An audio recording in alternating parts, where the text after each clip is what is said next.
Hello guys, সবাই কেমন আছেন? আশা করি সবাই অনেক ভালো আছেন। আমি চলে আসলাম দ্য গার্লফ্রেন্ড মুভির রিভিউ নিয়ে। মূলত একটা ইমোশনাল থ্রিলার। প্রেম, বিশ্বাস, অবিশ্বাস সব একসাথে মিশে একটা ডার্ক সাইড দেখানো হয়েছে। প্রমোদ মেয়েটির চেহারা দেখেই মানে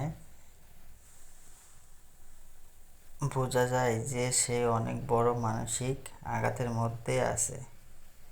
কারো প্রতি তার ভরসা ভেঙে গেছে, আর সেই ভাঙনের পরে শুরু হয় সমস্যার ঝড়।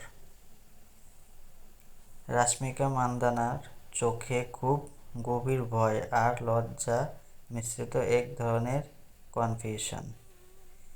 এমন লোক সাধারণত তখনই দেখানো হয় যখন কাউকে ভুলভাবে ভালোবাসা, প্রেমের নামে কন্ট্রোল করা, প্রতারণা কিংবা লেভেল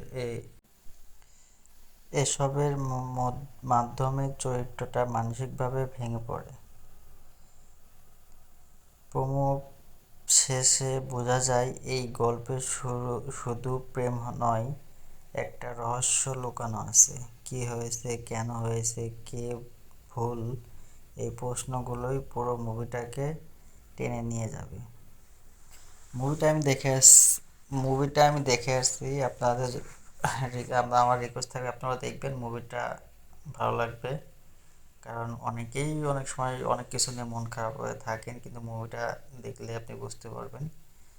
অনেকেই আছে প্রেমের মধ্যে অনেক প্রবলেম হয়, অনেক যাই হোক, মুভিটা দেখবেন, ভালো লাগবে। মুভিটা অলরেডি রিলিজ হয়ে গেছে, আমার খুব ভালো লাগছে, আপনারা চাইলে দেখতে পারেন।